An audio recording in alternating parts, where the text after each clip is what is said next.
Mga kababayan, huwag nyo nang hanapin ang mga pulis sa presinto sapagkat kami ay nasa inyo ng mga telepono. Dial 911, darating kami sa loob ng 5 minuto. Lilingkod sa bawat Pilipino at magbibigay ng tamang impormasyon para sa tahimik at maayos na Pilipinas. Police News Network, alagad ng batas, tagapagtaguyod ng balitang pulis, sandigan ng mamamayan, patnubay ng katotohanan. Kampo Krame, maghahatid ng pinakahuling kaganapan at nagbabagang balita. Ito ang PNN Police News Network. At ngayon, ang inyong mga tagapagbalita. Magandang araw, bagong Pilipinas. Ako ang inyong alagad ng batas, tagataguyod ng balitang pulis. Maghahatid ng tamang balita, kwento ng pulis at serbisyo para sa mamamayan. At ito ang PNP News Online, ang pangunahing balita ng Police News Network, alagad ng batas, tagataguyod ng balitang pulis.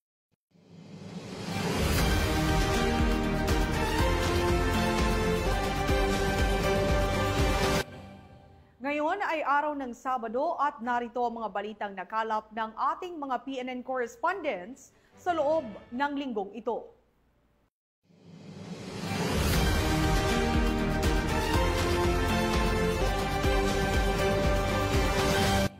Isinagawa ng mga operatiba ng PNP Women and Children Protection Center ang isang rescue operation sa Zamboanga del Norte na nagresulta sa pagkakasagip ng 2 menor de edad mula sa kalunos-lunos na kaso ng online sexual abuse and exploitation of children.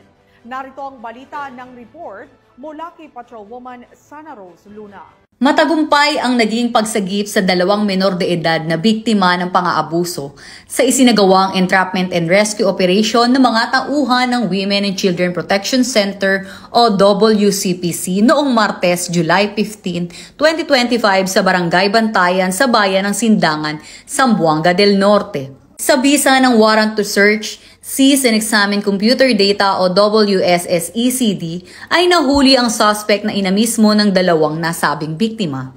Ito ay nagbebenta ng malalaswang larawan at videos online kapalit ng pera. Sa patnubay ni Police Brigadier General Maria Sheila T. Portento, tumatayong hepe ng WCPC, kasama ang mga operatiba ng Mindanao Field Unit nito sa pangunguna ni Police Colonel Mario M. Baqueran Jr. ay agad na nagsagawa ng investigasyon sa naturang impormasyon na nagresulta sa matagumpay na pagkakahuli ng suspect at pagka-rescue ng nasabing mga biktima. Samantala, kasama sa mga nakuhang ebidensya ang mga gadgets na positibong naglalaman ng mga malalaswang larawan at videos ng mga menor de edad na ginagamit sa pagbebenta ng mga ito sa mga foreigner para pagkakitaan. Nasa kustudiya na ngayon ng Sindangan Municipal Police Station ang naturang suspect, habang nasa pangangalaga naman ng MSWDO ang mga nasagip na biktima para mabigyan ng tamang assessment at pagsusuri. Huwag mag-atubiling magsumbong sa tanggapan ng WCPC kaugnay ng ganitong aktibidad gaya ng online sexual abuse and exploitation of children na may kaparusahang habang buhay na pagkakabilanggo. At kung may nais kayong isumbong kay aling pulis, maaari kayong tumawag o mag-chat sa aming WCPC helpline. Mula sa PNP Women and Children Protection Center, ako ang inyong PNN correspondent Patrolwoman Sana Rose Luna, alagad ng batas, tagataguyod ng balitang pulis. Maraming salamat, Patrolwoman Luna. Bumagsak na sa kamay ng batas ang isang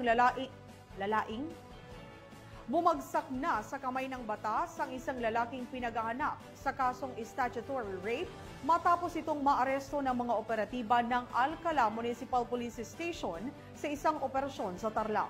Police Master Sergeant Marvin J. Cromero sa report. Naaresto ng mga tauhan ng Alcala Municipal Police Station ang isang wanted na individual na may kinakaharap na kasong statutory rape sa Sitio Pies, Barangay Dolores, Capas, Tarlac.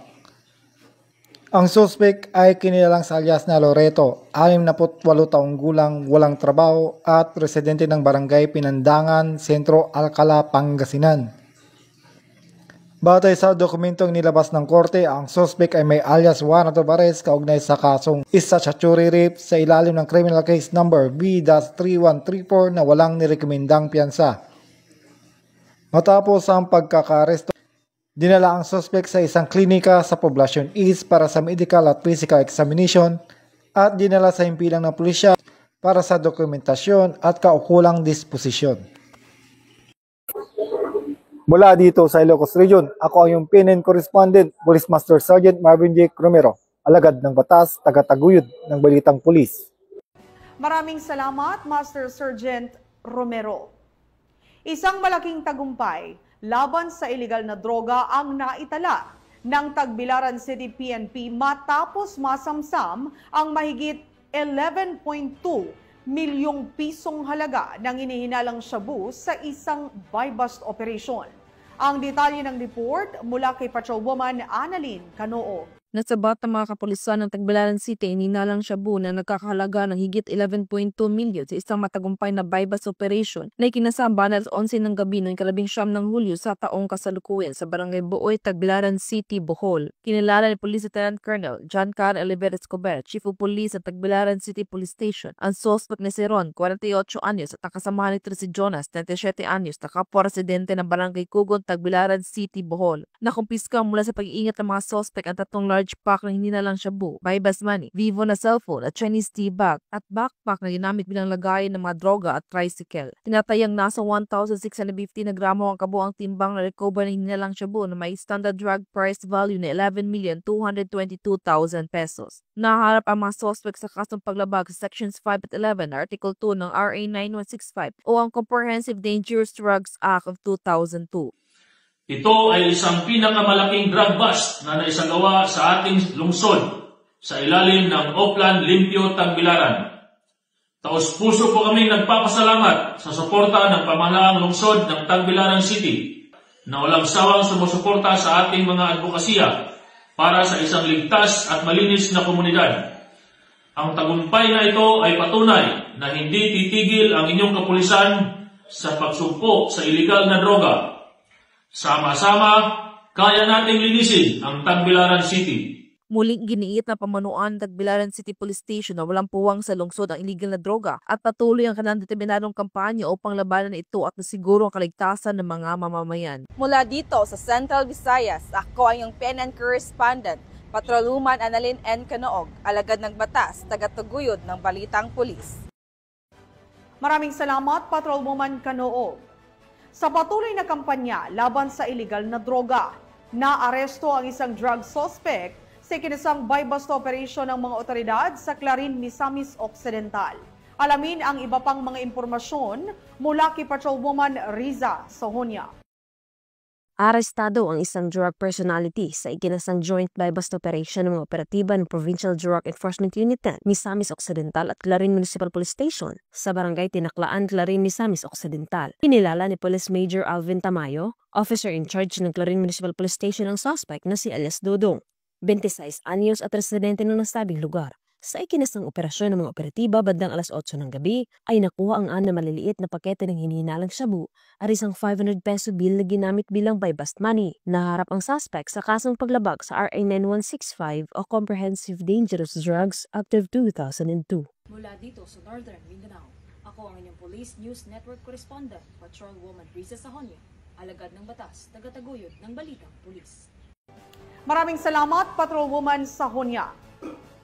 Bilang bahagi ng pinaigting na kampanya para sa public safety at community empowerment, nakibahagi ang Philippine National Police sa isinagawang multi-agency community awareness and education activity sa Rizal Memorial Colleges, Davao City. Magbabalita dyan si Patrolwoman Daphne Pasaon. Sa panahong puno ng hamon mula sa banta ng iligal na droga, terorismo at maling impluensya sa kabataan, isang mahalagang hakbang sinagawa nitong Hulyo 21 kung saan ay nagkaroon ng mahahalagang interactive lecture ang mga tagapagsalita.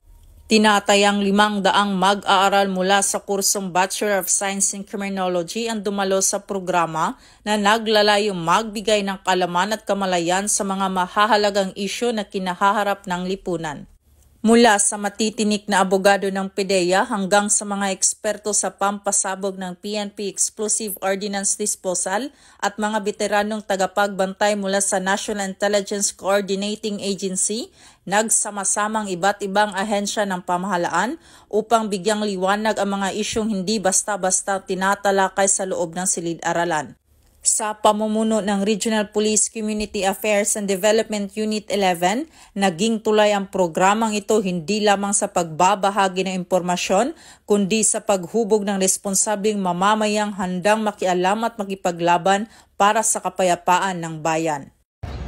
Mula dito sa Davao City, ako ang inyong PNN Correspondent Patrolwoman Daphne Pasaol, alagad ng batas, tagataguyod ng balitang pulis. Matagumpay na isinagawa ang 2nd Regional Joint Security Control Center meeting sa himpilan ng Police Regional Office Bangsamoro Autonomous Region bilang bahagi ng patuloy na paghahanda para sa mapayapa, maayos at ligtas na BARM parliamentary elections. Nakibalita dyan si Patrolwoman Judy Ann Alibo.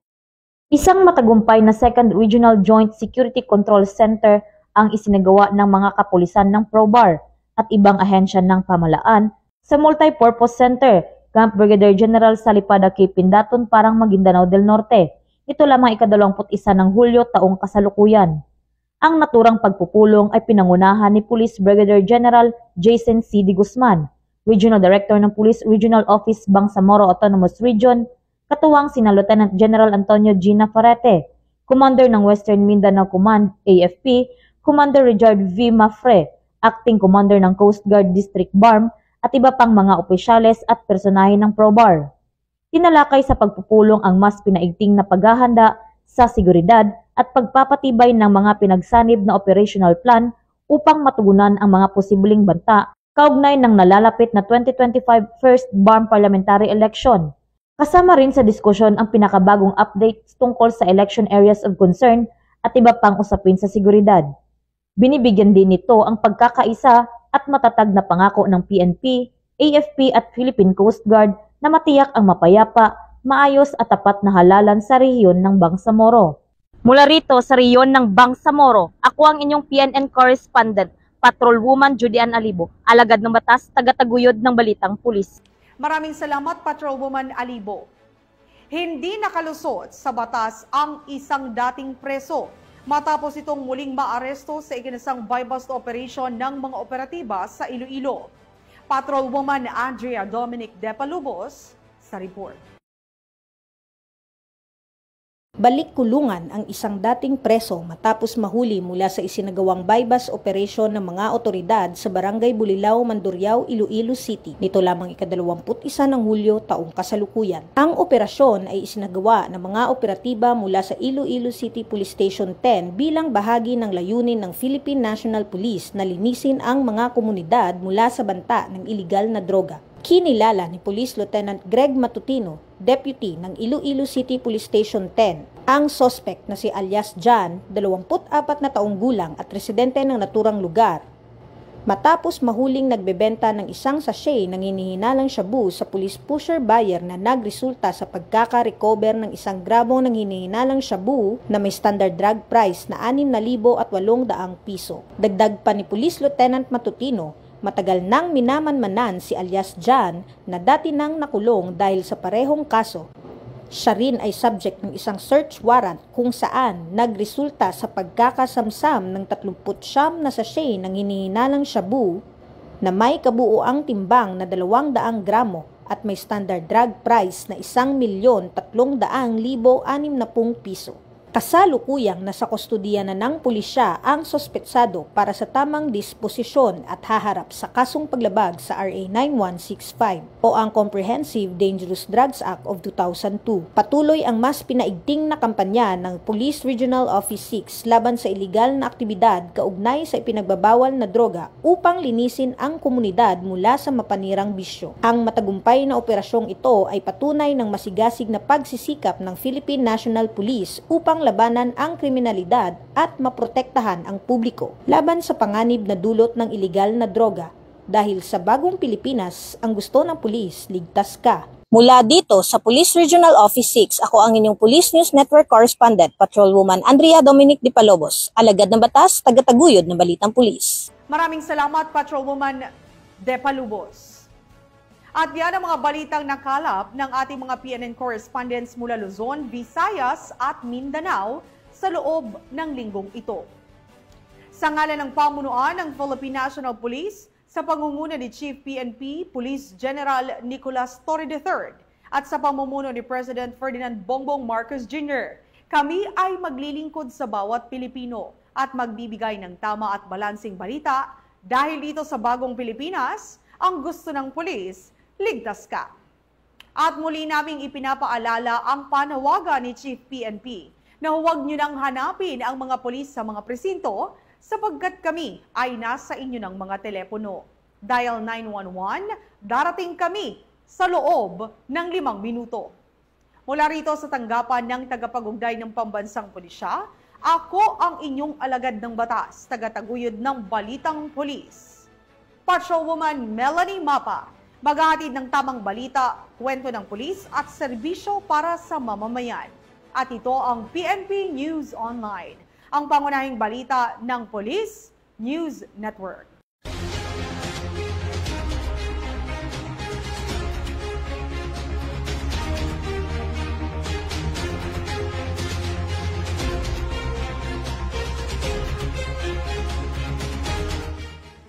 Police News Network, alagad ng batas, tagapagtaguyod ng balitang pulis.